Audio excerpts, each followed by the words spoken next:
For some years, my former colleague, David Pileggi, who's the rector of Christ Church in Jerusalem and the director of the Conrad Schick Library and Archive there, has been mentioning to me of his desire to record the history of the Jewish followers of Jesus during the Holocaust, and especially to determine the names of those who were murdered, not just within the organisation of CMJ, but collectively.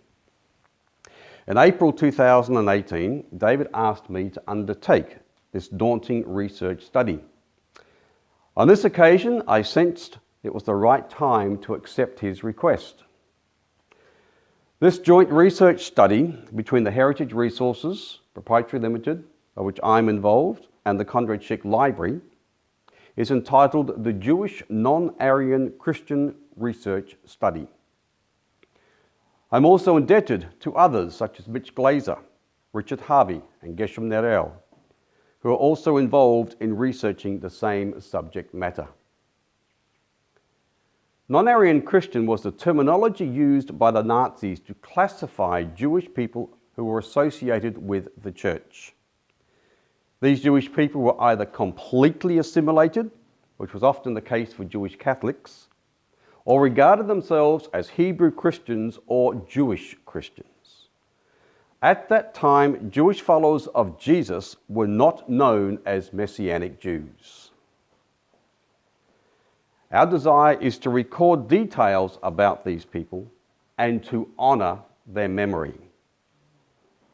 How many people today even know that there were possibly tens of thousands of such victims, let alone remember their memory? I have no personal connection to the subject matter.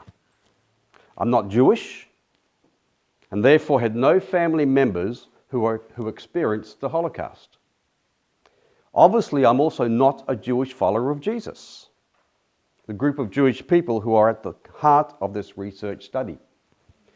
Although during my 25 years in Israel, I came to know many Jewish followers of Jesus, known today as Messianic Jews.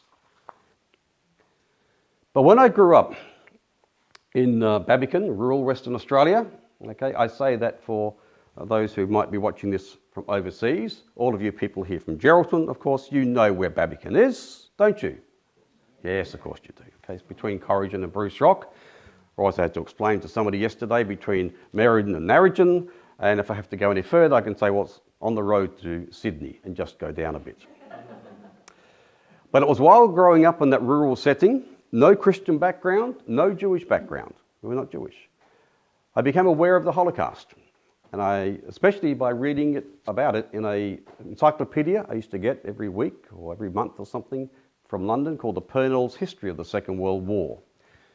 I remember there was one whole section that was dedicated to Hitler's final solution to the Jewish problem. And I can recall as a young 10-year-old being intrigued, fascinated, perhaps even upset, yes, upset, by the photographs that I was looking at. And some of those photographs are still etched into my mind even until now. So a question that was on my young mind was, who were these people and why were they being persecuted in such a way? And on one occasion, I went into Corrigan, that was our local town, and if it was winter, I'd go in to buy the local VFL magazine for those overseas. That's the Australian Football League, basically. And if it was summer, I'd go in to buy our cricket magazine. Well, when I got there, because that's what I used with my pocket money, and when I got there, I noticed a book called Treblinka. And it's a book about one of the 5 death camps that the Nazis had in Poland. And I purchased that book, not my football or cricket magazine. Now, what 12-year-old Gentile boy from the outback of Western Australia goes and does that?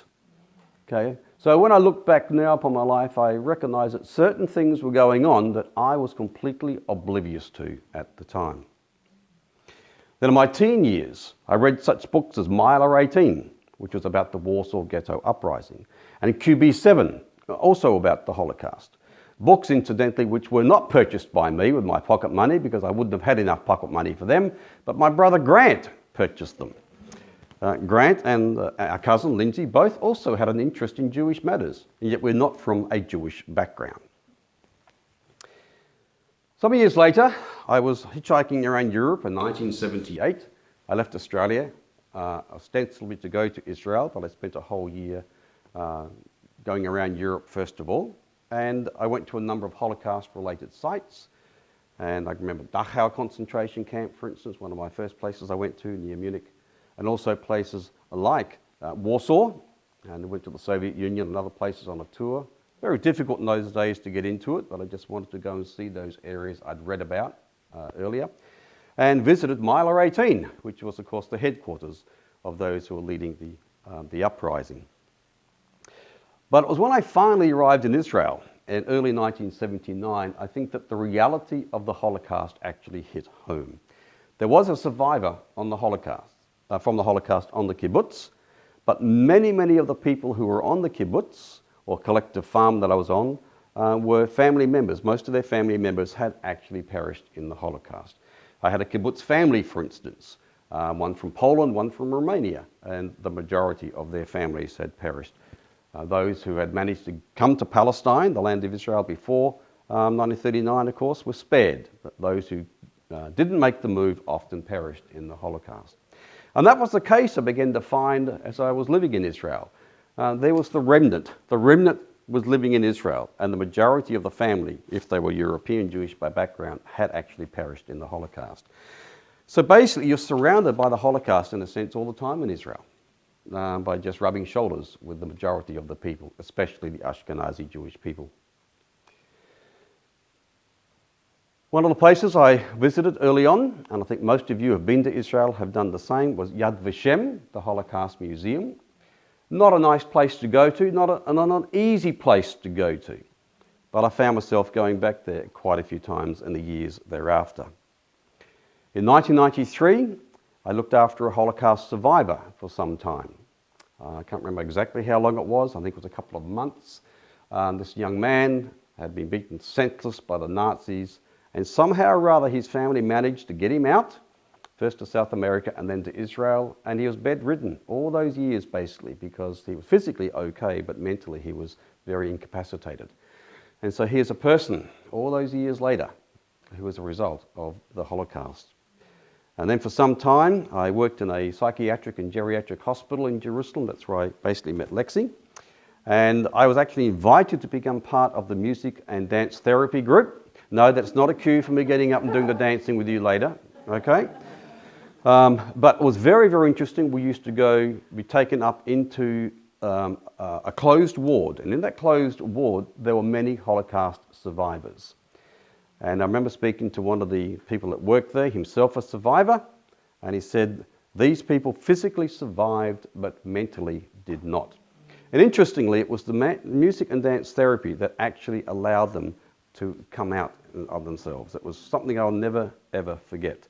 The experience of being there, it was behind closed doors, it was just twice a week, but just seeing the reaction that had upon those people. Also, while living in Israel, every year we were very much confronted by the Holocaust because once a year there was what they call Yom HaShoah, the Holocaust Day, and there were things in the newspapers and on the TV for more than a day. I think, wasn't it, Lexi? Sometimes it was a bit longer than just one day. So you're constantly reminded year after year about the Holocaust. In a sense, you really cannot get away from it when you're living there in Israel. In 2006, I joined with David Pelegi on a tour of Eastern Europe and visited numerous of the sites associated with the Holocaust, especially Auschwitz. This was my first visit to Auschwitz. Going to some of the other concentration camps, including Dachau, for instance, and to Yad Vashem is one thing. Going to an actual death camp was something else altogether. But I stayed on. Afterwards, after the tour was over, I stayed in Warsaw by myself for a few days, and on one occasion, I caught a train from Warsaw out to a little town called Treblinka, and then got off there, and I can't remember if I walked or got a taxi. I must have got a taxi. I think I walked one way, it took a long time, down to the location where this Treblinka death camp had once existed. And Treblinka was possibly the second most notorious of the death camps. I think between 700,000 to 900,000 Jewish people were murdered in this particular camp. And there was nobody else there. was a bit drizzly, and I walked through the forest, and I still remember it was one of the eeriest days I have ever had. And there was something out of place. And then later I was talking to a gentleman, his name was John Atkinson, and he had done something very similar. And as we were talking about it, we both came to the same realization. We never heard any birds. We never heard any birds. It was just eerily silent. But despite all this background, these visits and exposure that I'd had of the Holocaust through all those years and people I had met, I just still could not grasp the Holocaust. It was something I just couldn't grasp. Other things I've had the great honour and pleasure to research, the history of CMJ, the Anzac involvement in the Middle East, and so on and so forth. Somehow or other you get closer to grasping them, something you can sort of comprehend. But this subject matter I could never, ever grasp. I understood some of the information, basic dates, names of camps, and that sort of information, but I just could not get it. And I think it was because I didn't want to go beyond a certain point. There was something stopping me going the next step. Because I think on a subject like this, once you take the next step, you get involved, and then you've got no choice. You've got to take on some of the dynamics of what it's all about. It's more comfortable to stand on this side here and just know it to a degree. And I can see a few people shaking their heads, so I think you're probably understanding what I'm saying here. But when David Pelleggi asked me in 2018 to undertake this particular research study about what happened to the Jewish followers of Jesus during the Holocaust, I sensed a call, if I could say that, to do it. I just sensed it was the right thing to do for me at that time. I felt it was right, and I think I was willing to go past that particular point that had been a no-go point until then. But I'll admit, I never felt properly equipped to undertake this research study, and I still don't. You feel disqualified in a sense because it's such a gruesome subject, and you're talking about things that people actually experienced. How can an outsider has had none of those experiences? How can he actually research and write and speak about such a subject matter? And so I will say that quite openly at the very beginning. I wonder why it was that I was reluctant. It could be that the Holocaust is such a contentious issue, it's such a hard issue to confront, especially for Jewish people. I mean, nobody should ever make silly comments related to the Holocaust or anything like that, because it's a very, very serious matter for the Jewish people. And I have met some people on my tours and time of doing research, and one particular person said, yeah, I have a problem with that film that was made called The Boy in the Striped Pajamas. Is that the name of the film? And he said, this is the guy who was involved at Auschwitz, and he said, I have a real problem with that because it's not actually taking the seriousness of what the Holocaust and the camps were all about. And I thought, okay, I'll take that point on. So it's a very, very serious matter, particularly for the Jewish people. But there's another subject matter that is quite contentious for Jewish people, and that's the subject of Jewish followers of Jesus. And so here we have a subject matter, okay, what we're researching, which combines both the Holocaust and Jewish followers of Jesus. And so as you can see, it's not a sort of a research study that I was jumping up and down in a sense to be involved in. But nevertheless, with Lexi's full support, my wife Lexi's full support, and I couldn't undertake something like this without her full support. Of that I'm completely aware, because the number of times I've had to be away, and last year I was actually away for 10 weeks on doing research, and the amount of time I have had to spend at home, I need to have a supportive wife and actually a supportive younger daughter as well. My youngest daughter Abigail has been very, very supportive. And so I felt, though, it was right to take on this research study of looking at the status and what happened to those Jewish followers of Jesus who were murdered in the Holocaust. And that these people would be recognized and honored as Jewish people. When you think about it, for many Jewish people in particular, they don't even consider that a Jewish person who believes in Jesus or follows Jesus is Jewish thereafter. But also within the church. Don't forget that in the church in Europe, on many occasions, the Jewish believers were told to get out. So how do you think it was for those Jewish followers of Jesus? Can we forget these people? No. I really think we actually have to understand who they were, the struggles they went through, and we need to honour them. So since I began to undertake this research study, I've conducted 3 very intense research trips overseas. The first was in 2018 to Israel, a lot of time at Yad Vashem and other places, and to Poland. And this included visiting numerous relevant locations such as, again, Auschwitz, but also Treblinka, Sobibor and Belzec. And they were 4 of the 5 death camps. Probably need to clarify at this stage that there is a difference between a death camp and a concentration camp, or a detention camp. There were literally hundreds of concentration and detention camps where Jewish people were sent to, but also many people who were not Jewish were also sent to concentration and detention camps. Many of the gypsies, for instance, and communists and homosexuals, and Polish dissidents and others who were sent to concentration camps or detention camps or work camps. A death camp, though, there were 5 death camps specifically set up in order to murder Jewish people. That was the whole reason they were set up. They being Chelmno, Sobibor, Treblinka and Belzec. Auschwitz had previously been established there. It was a Polish army camp, and the Nazis just took it over and made it both a work camp as well as a death camp combined. But so they are the 5 major camps. Now, there were many other concentration camps where Jewish people were murdered. Okay, there were some in Dachau, in Buchenwald, in Sachsenhausen, in Germany, for instance, and others in Poland itself. But those were not specifically set up to murder Jewish people, which is part of the Holocaust.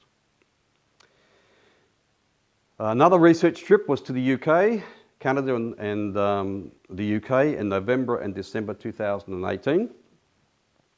And on that occasion, I think I visited about 17 archives and collections and interviews with, these were places associated mostly with British and North American evangelical Christian organisations who had been involved in ministry in Eastern Europe. And one of those archives was located in Toronto in Canada, and it was the archive of Jacob Jocz. Now, I've got to try to get the pronunciation right at the very beginning, because if the Jocz family in Canada watches this, they'll say, so I've had a bit of a struggle trying to get the name right, but so I think it's got to rhyme with Scotch, so it's Jocz is the surname. Okay, so Jacob Jocz. Philip, have I got that? Okay, Philip is the grandson or the son. So anyhow, Jacob Jocz was the pastor for a very, very large congregation of Jewish followers of Jesus in Warsaw, right up until September of 1939. That congregation was associated with the ministry of CMJ, Church's Ministry Among Jewish People, who at that stage had worked both in Warsaw and in a city called Lvov, which is now Lviv in Ukraine. And there were many, many other evangelical Christian organisations that were operating in Eastern Europe and in Poland, not just CMJ.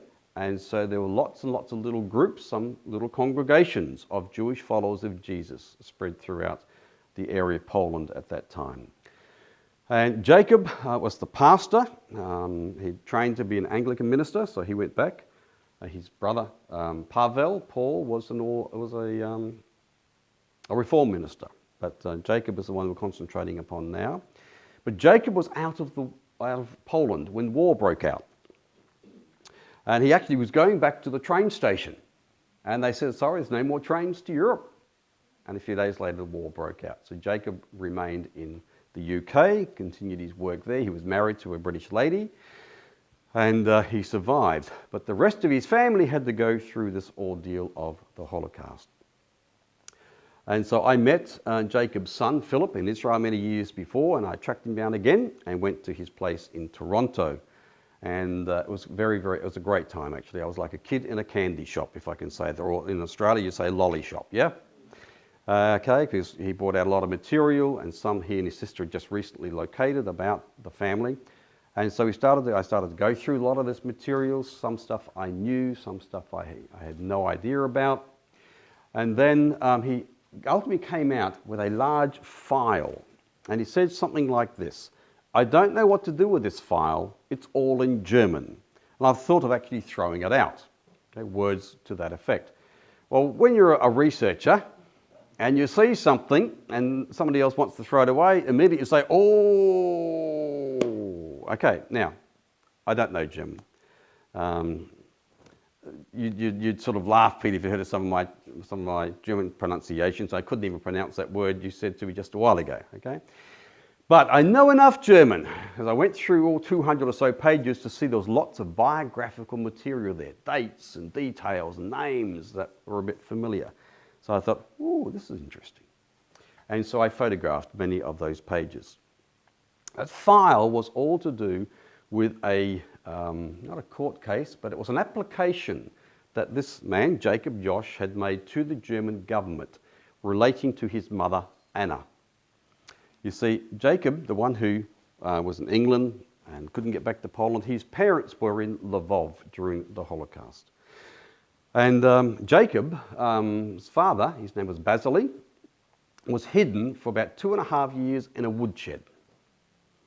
They belonged to a little evangelical congregation there in Lvov, and one Gentile member of that congregation hid Bazyli in a woodshed for about 2.5 years. The mother, Anna, she spoke perfect Polish, and so she passed herself off as being a Polish lady. The Nazis took over the house, the German soldiers took over the house and were billeted there, and so Anna was kept on as like the housemaid and the cook. She lived in the kitchen, and so she was able to survive and supply food to Jacob. Sorry, not to Jacob. I'm going to get confused myself with these different names. To the father of Jacob, his name was Bazyli, in the woodshed. Now, have I lost anybody by now? Okay, all these different names I'm throwing around and cities. And so that's how they survived from the time when the Nazis took over Lvov in 1941, because prior to that, don't forget, when the war began, Poland was divided into three. The Germans annexed one part, the Soviets annexed another part, and the bit in between was an area controlled by the German government. It's called the General Government Area. And so the Lvov was actually in the eastern part, which was under Soviet control from 1939 to 1941, and then the German army invaded the Soviet Union in June 1941, and this town called Lvov then came under German control. And so the house was taken over, and they had to go and hide Bazyli, and Anna was able to survive. But unfortunately, right towards the end, only a few months before the Soviet army got to Lvov, he was found out. He was discovered. And how did they know he was Jewish? They did a body search. And there's no greater sign that a Jewish male is Jewish than the body search, the sign of circumcision, which says he is Jewish. He was taken away and shot. But at the same time, Anna was badly beaten up.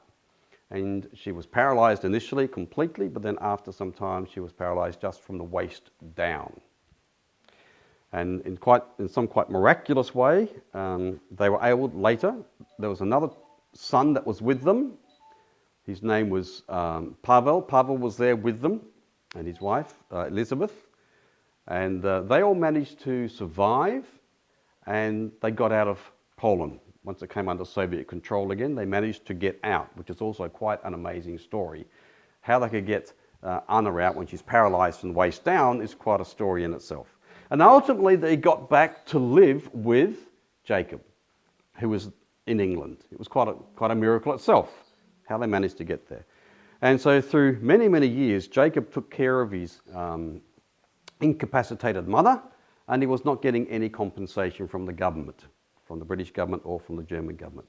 But in 1956, I think it was, they moved to Canada.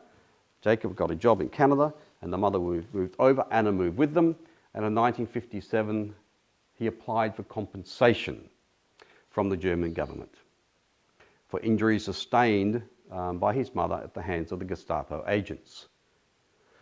And so at that point, he made an application. Of course, if you said to the German government, you are liable for injuries sustained by my mother, well, how many other people are going to actually try to do the same thing? So they will actually have to be very, very certain that this story is true. So they have to then employ their own research person to go and check it all out to the best of their ability. And so for a period of about 4 or so years, but there's also information from prior to that, there were this correspondence going on between Jacob and his legal team in Canada, and of course the relevant German authorities over in Germany, correspondence going backward and forth, and of course they were put together, and that was the file. I call it the German file. And as I looked through this file, I could see a lot of stuff. Like previously, I had always been told that Bazyli had been murdered in 1945. But when we went and looked at this German correspondence, we could see he was murdered on the 29th of February 1944. And there was other material there as well. And so that was all in the German file. So I could see that, yes, this is quite an amazing resource. And photocopied the relevant pages and then came back to Perth.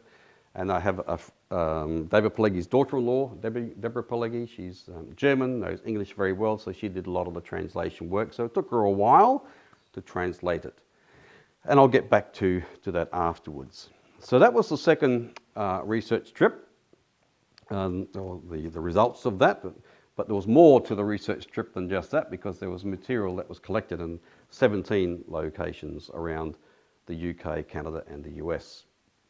Last year I had an extended 10-week, solid 10-week research trip, and I think I might have had literally 2 good days off. Lexi came over for 2 weeks, but I put her to work also because we went to some archives and she had to do her bit there because Lexi knows some German.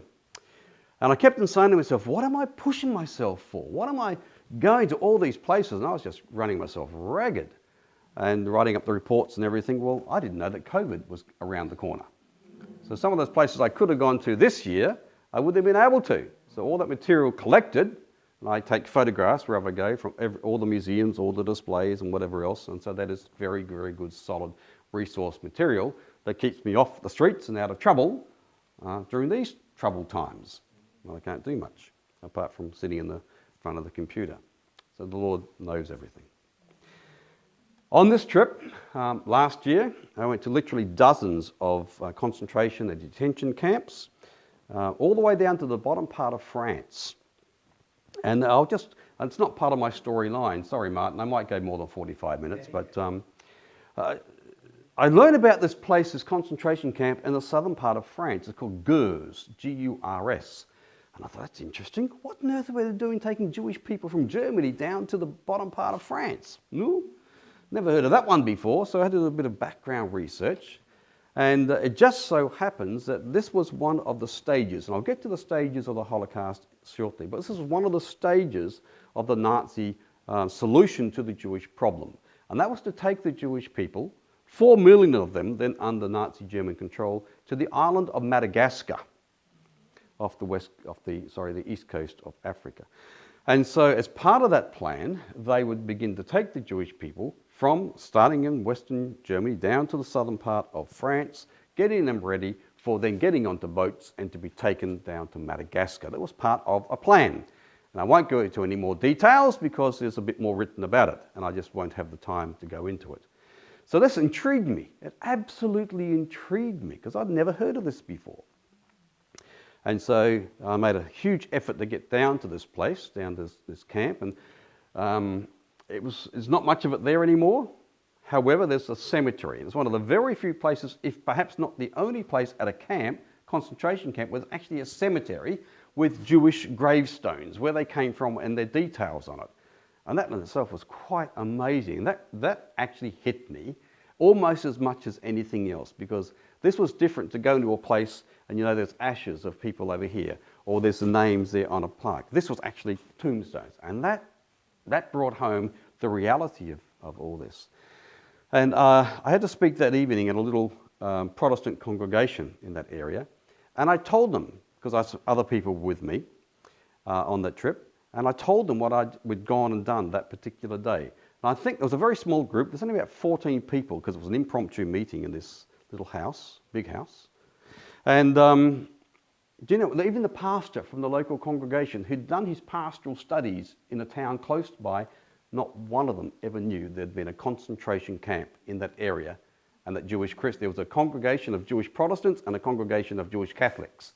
I found information for all that in that location. But none of those Protestant Christians, less than an hour away, knew anything about it. And that also was a very, very intriguing situation. Back to my storyline. I do go for these little tiny tangents. Sorry, Martin. Okay, what time was dinner again? Okay. So anyhow, after those trips, it was time to really begin to get serious about collating all. So what I do is I actually get names. If I find names, then I have a separate page for them and try to put all the details down about the people. And so ultimately, when I got back, I began to look through the notes, the translated notes from that German file. And as I looked at the translated notes, I could begin to see here is a storyline. A story of a whole family of Jewish followers of Jesus. According to the Nuremberg laws in 1935, they were all 100% Jewish. Yet they were all 100% followers of Jesus. And so I realized that here is an opportunity to actually write their story, but the story needs a context. And you can begin to build the context. And so that's what this book is. It's not just the lives of this family, it's actually the context as well. And I've endeavoured to do the context. Okay, so it's the story of these Jewish followers of Jesus during the period 1933 to 1945, and these people were officially classified as non-Aryan Christians. What then is a non-Aryan Christian? In the Nazi worldview, say it for me, Peter. Okay, now you can see why I would have a difficulty saying that one. Okay, in the Nazi worldview, there were Aryans, let's say Caucasians for us, okay, but Aryans, and there were non-Aryans.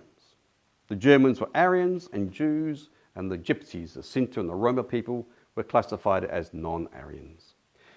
To the Nazis, all German institutions were to further the Nazi worldview. The church was one such institution, okay? And so it had to be brought under Nazi control. So then there was this battle, this conflict within the German evangelical church. What then about the Jewish people who were associated with the church, who were part of the church? Well, for the Nazis, they were Jewish. Because the matter here is not of status, not whether they were a pastor in a German congregation or even a bishop or an archbishop. That didn't matter a thing. It was all about bloodline. Were they Jewish according to their bloodline? And if they were Jewish according to the bloodline, they were in the church, they were classified as non-Aryan Christians. Basically Jewish. The Jewish people who were in the church. The church is supposed to be a Nazi institution, so they can't stay there. Okay, so that's how it was basically. But when you start looking at Jewish Christians, Hebrew Christians, non-Aryan Christians, I have found there were 7 categories. That's where it gets all very interesting, because sometimes when you are speaking to Jewish researchers or go to some of the archives and do readings, they just talk about the converts. And sometimes I'd say, well, which category or which aspect of Jewish converts are you talking about? Okay, so I found, and there may be more, I found 7 categories. And this is what's helped me. 1 is a person who was genuinely convinced before the 1st of September 1939 that Jesus was the promised Jewish Messiah. The entire Jocz family was in this category. They firmly believed Jesus was the Messiah. The second group is one who converted and was baptized and became a member of the church for socio-economic reasons. Now you have to realize that in that time, for many people to be accepted into German or Polish or other Western societies, you couldn't do so if you were Jewish. Okay, so you become part of the church, and by doing that, you would assimilate, and you'd be accepted, and you could do your work, etc. Third category is one who converted and was baptized for love, as I like to say it sometimes, because they were marrying a Gentile or a Christian spouse. Now, that individual Jewish person may thereafter have had a genuine faith in Jesus as Messiah, or may not have. But that's a third category. A fourth category, and this is a very, very interesting category. Actually, I don't like to use the word category. It just doesn't fit right. And these are people we're talking about. What else can I say? What's another word except for category that I could use? Group? Let's say group. Okay, the fourth group, one whose parents or grandparents had converted, had been baptized, and become part of the church. Now that person, 2 or 3 generations removed, they may have had a faith in Jesus, they may not have, but generally speaking, they had no contact at all with the Jewish community. So I've read of accounts where the Nazis came to the door, knocked on the door and said, "You're coming with us. Where are we going?" "You're coming because you're Jewish." We're not Jewish." "Oh, yes, you are. Your bloodline says you're Jewish." But some of them actually did not even know that they were Jewish. Okay, and then the fourth category is one who was converted and baptized after the 1st of September 1939 due to wartime expediency, perceiving that by bettering they would better their chances by doing so. They were often offered baptismal certificates, and in some instances that was the only way that the church could actually help Jewish people, was to provide them with baptismal certificates. Now, who's to say some of those people may thereafter, after they might have done a catechism, some did a catechism, some weren't able to, or it was rushed, squashed. Some might have actually come to a genuine faith in Jesus, and some might not have. A sixth category, and this is a very, very problematic one, it's the children. Because many times children were entrusted to Christians or institutions, convents for safekeeping, and they would have been baptized. And so after the war, some might go back to the Jewish community, some might not. And one occasion in Lvov, at the very time when Bazyli Jocz was being hidden, the Greek Catholic Archbishop Sheptytsky, a great man, he's actually recognized as a righteous amongst the Gentiles, he did hide many, many Jewish people, and including many children. But he did say, and it's stated, "Yes, I'll take the Jewish children, but it's going to be difficult with the Jewish boys." Because when the Nazis were doing their spot checks, if they saw that he was circumcised, that boy would be taken away. And so, but nevertheless, many people did take that risk, and it has to be stated, it's always the flip side. Not all Germans were Nazis, okay? And not all Poles were anti-Semites. Because sometimes that's what we can actually see. We read a story and think, "Oh, they're all in that category." No, because many ordinary Poles and Polish Catholics also did wonderful work. And for me, one of the great heroes of this story thus far is Archbishop Johannes de Jong, who was the Catholic Archbishop of the Netherlands, who went the extra mile to protect Jewish people or to stop the Nazis taking them away. And as a result of that, and that was in July 1942, and the Nazis basically said, "Well, we'll show you who's in control here." And they went around and picked up, on that occasion, over 100 Jewish Catholics, many of whom were in the convents and the monasteries, and within a week they were gassed in Auschwitz. And that's because Archbishop de Jong, the Roman Catholic Archbishop of the Netherlands, took a strong stand against the Nazi policies. So there's all sorts of different little things which can sometimes throw our switches a little bit, because it's not what we've actually sort of been led to believe. And the seventh category of a non-Aryan Christian is those who, after the 1st of September 1939, firmly believed in their heart that Jesus was the Jewish Messiah. And then we've got some instances of that as well. So we'll go on, and now we just look briefly at what is the Holocaust. Well, I don't really need to explain that because we all know what is the Holocaust. But in brief, it's the plan of the Nazi German leadership to systematically and completely eradicate some 11 million Jewish people in Europe and surrounding regions. 11 million. That's what they deduced at the Wannsee Conference, which was held in January 1942. They did their listings. 11 million. But I do not believe it was the Nazi objective at the very beginning to systematically murder all Jewish people. It was a progression, okay? And so what I have seen personally, and this is my own way of doing things, it's my own research model, because when I read dates, I've got to fit it in somewhere. As it is with all these different groups of Jewish followers of Jesus, I have to try to fit them into a grouping. Well, same here. I've got 7 phases or stages of the Holocaust. They are not rigid and they do overlap. But they are phase 1 until 1933, and I've called it foundations laid. So there were things that were happening in Europe and in Germany up until 1933 that gave Hitler and the Nazi Party a platform. He didn't just wake up soon after he took over office and said, well, this is what we're going to do, okay, to the Jewish people. It was actually a period leading up to them, and that goes over many, many centuries and involves anti-Semitism within the church, as well as overt German nationalism, and it includes such things as the Age of Reason, okay, the influence to a degree of liberal Christianity, okay, and the occult, and a whole range of different things go into what was happening to lay those foundations upon which the Holocaust could happen.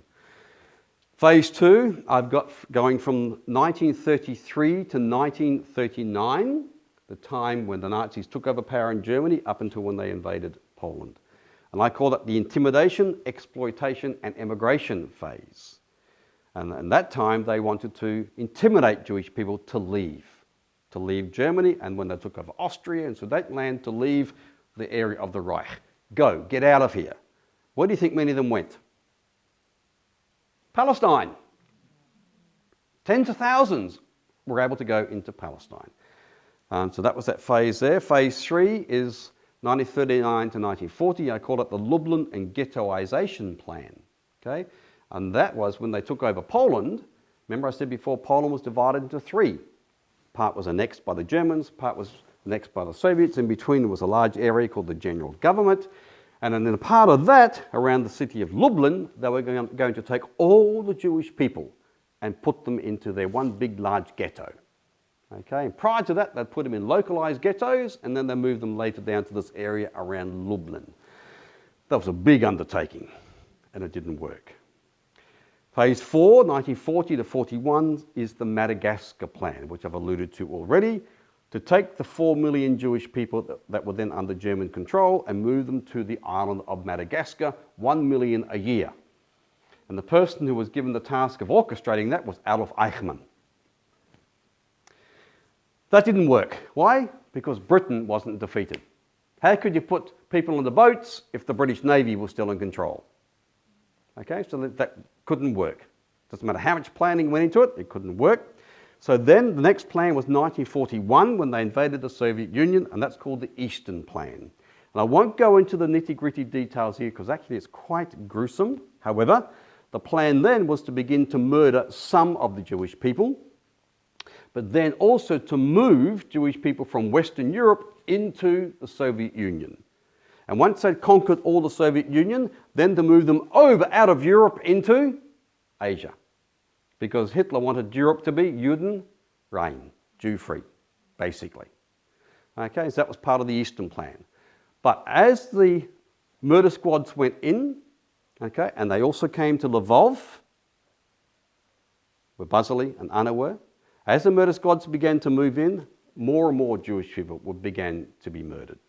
And so we get towards the end of 1941, phase 6, I call it the initial implementation of genocide, whereby instead of just a select group of Jewish men who were presumed to be communists or Bolsheviks, apart from them being murdered, they also now began to shoot systematically Jewish men, women and children in the forests. And they could see, okay, this might actually be the way to do it. But it's getting a bit too hard on the minds of the executioners. And so Himmler wanted a more, I don't know which word to use here, but another method of execution apart from shooting. And so that's when they began to think about gassing. And the idea initially was actually to make vans, to put Jewish people into the vans, carbon monoxide would kill them and then take them somewhere and bury them. And then the idea came, well, let's just do it at one particular location, and it was Auschwitz. and soon the two began to coincide. Okay, gassing, but at locations. So that's when they went and then constructed the camps at Chełmno and Treblinka, Sobibor and Belzec, places where they can actually implement their policy.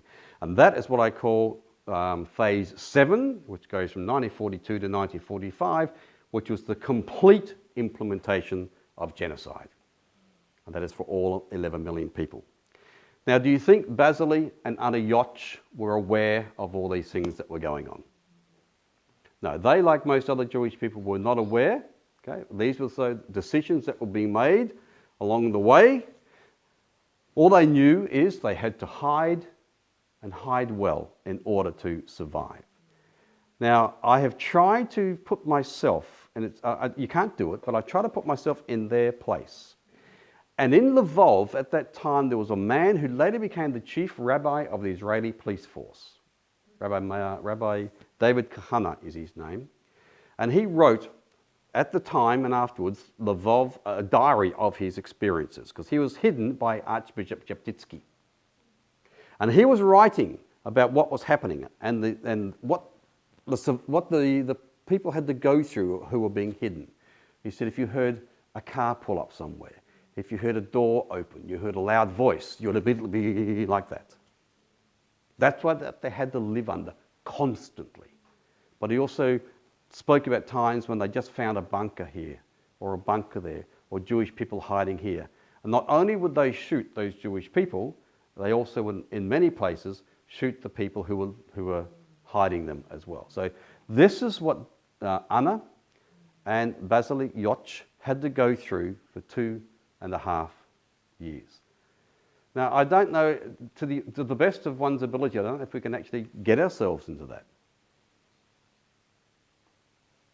But that was the daily reality. He had to live in a woodshed. How a person retained their sanity, let alone their own bodily functions, is quite amazing.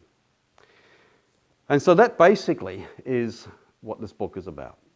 It's about how this family survived or didn't survive the ordeals they went through during that period of time. Pavel, the son of Jacob we know of, was in England. He was a minister. He was working with this organisation called CMJ. Pavel and his German Jewish wife, Elizabeth, they were in Lvov as well. And he was a pastor. He was a Reformed pastor. And for some time, he actually was able to get along quite nicely. And on one occasion, he actually managed to save a Jewish lady and her family at the time by getting her a job in a German work camp. It was his recommendation, so she survived until such time as they were found out. Right? The commander of the camp then realized they were Jewish. And so poor old Pavel, who gave the recommendation, he wasn't in the good books with the Nazi commander thereafter. All the details we don't know, and then he had to sort of somehow go into hiding, and then he began to work as a cook in a German army camp and got information and relayed that on to the Jewish people so they would know when there was an action coming, when there was an action was another word for when they were coming to round up Jewish people to take them to one of the camps. So he miraculously survived as well. And so this is basically their storyline. There's a lot more information I think I could potentially give, but I won't because I really would literally be here a long time. But I wanted to just give you a bit of a taste. We do have lots and lots of instances, specific occasions, specific information about Jewish followers of Jesus being executed in some of the places I've looked at. We've actually located different materials. And also we know that Jewish followers of Jesus were murdered in all of the camps. For instance, I got information, there was a congregation in Berlin called the Messias Kapelle. Would that be the right pronunciation? And there's information, and they were all Jewish followers of Jesus in Berlin, one congregation, and I think there's about 80 of them were taken away. The majority went to Łódź, a ghetto in Poland, and then from there, collectively, not quite sure how many, but there could have been potentially 200 Jewish followers of Jesus on the same day were taken to their deaths at the Chełmno death camp. Other instances when groups of them were taken to some of the other death camps. So Jewish followers of Jesus experienced the same as all the other Jewish people. They went to the same camps and on most occasions died the same deaths as well. And so their story, in a sense, is part of the collective. And what we're attempting to do is to try to bring out this perspective into the open forum. And it just so happens that because of that German file, basically, we had an opportunity of being able to speak about this collective story through the lives of this one family. Is it complete? No, this is just a part of it. We're still working on the project, and I'm actually working now on a much bigger component, which is looking at what happened to the Jewish followers of Jesus in all the different countries. In conclusion then, and before I ask Peter to come up, what has all this got to do apart from history? Okay, this is history, it happened, but what can that actually teach us today? What can we, in a sense, learn from and be challenged by today? Well, I'm sure there are many things. As I said before, not all Germans were Nazis. There were many, many people in Germany itself who were actually taking a stand against what the Nazis were doing. And we've all heard of Bonhoeffer and we've heard of Martin Niemöller, but let me tell you, there were many, many others besides them. And many people did do what they could, but it was very difficult. And as I've gone through this, I thought, well, what would I do if I actually was there? You know, it's one thing to say, oh, we wouldn't do this and we wouldn't do that now, but when we're actually confronted with these same situations, how would we actually react? I know how I'd like to react, but would I actually do it? Especially if my family, the welfare of my family might be at stake. So there was a challenge for me personally, and perhaps there's a challenge for all of us. So before, not all Polish people, not all Polish Catholics were anti-Semites. There was a lot of anti-Semitism there. However, numerically speaking, I think most of the righteous amongst the Gentiles at Yad Vashem, if I'm not mistaken, were from Poland. And I think most of those probably had a Polish Catholic background. So there's all these challenges for us personally. And then we end up with, what is the church? This was the big conflict in the German church, wasn't it, Peter, in the 1930s, between those who were wanting to ascribe to the Nazi way and those who wanted to actually retain their strong evangelical faith system. And there was this conflict. And the Jewish followers of Jesus, they were in the middle. What is the true church? Can a secular authority say, if you want to function as a church in this country, that group can't exist. They can't remain because they don't fit into our worldview. Well, what's God's worldview concerning the church? Right? Jewish and Gentile, Aboriginal and white fellas, rich and poor, and so on and so forth. That is the nature of the church. That's also a challenge for us today as well. I'm going to finish up. I want to now welcome Peter Abetz, if he'd like to come up. And Peter, when I was doing my research, he was my German eyes. And Peter, you're going to speak a bit about your own background, so I won't do that. And as you can see, there could not have been a better person anywhere, I don't think, let alone just Western Australia, who could actually be the German eyes to look at this book. Peter, over to you. Thank you, Kelvin. Thank you. Thank you, Kelvin, for giving me the honour and the privilege of saying a few words at this official launch of your book, Bazyli and Jocz, Jewish Christian Victims of the Holocaust. And I think my reading of this book, it just reminded me very powerfully of just ideas have consequences.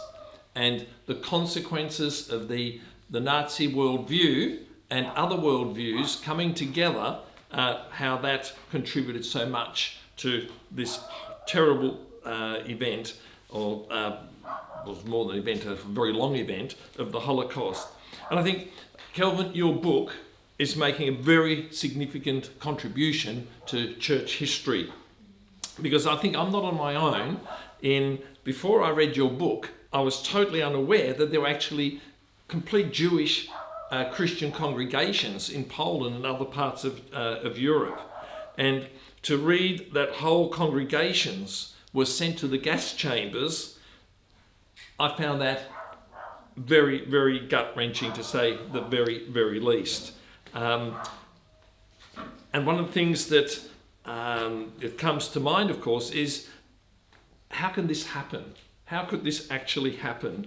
And the way you present the story, you give this whole historic picture of what was going on, and by tracing the family, the Jocz family's travail through this, I couldn't put it down. It reads like a novel in some ways. The only tragedy is that it's actually a true story, and that's many times brought tears to my eyes when I was reading it.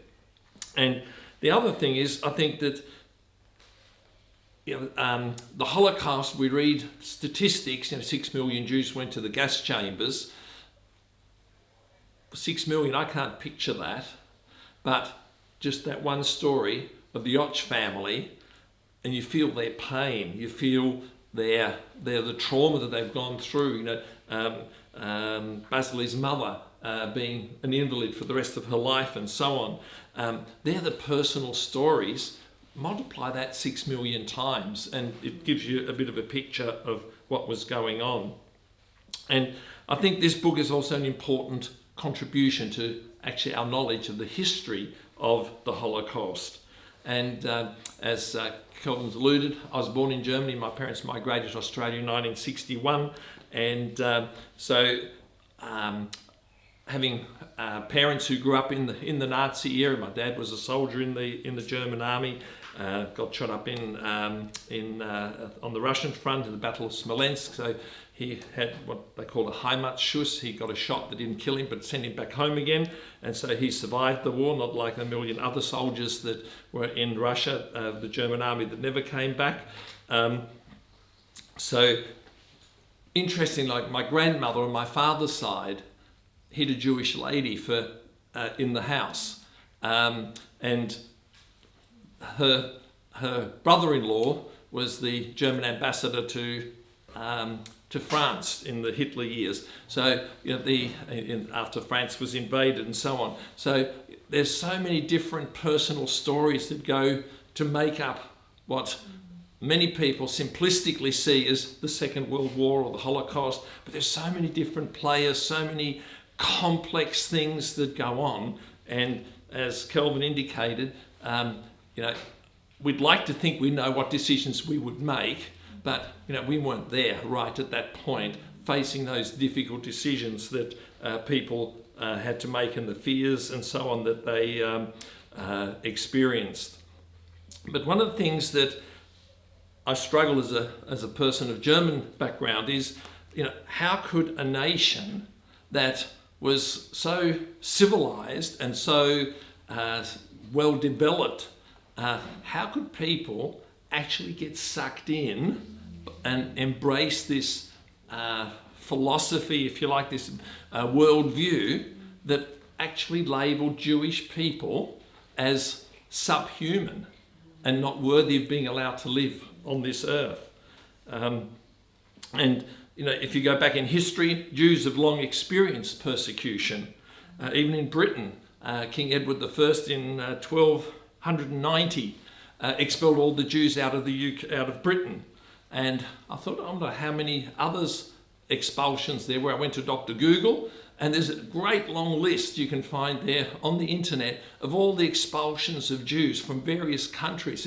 It's hundreds. It's a massive situation where the Jewish people for centuries have been persecuted, but nothing compares to the Holocaust, because they were expelled, they were pushed out. And I guess that originally, as you mentioned, Kelvin, that was kind of the intent of Hitler, to make Europe Judenfrei, free of Jews.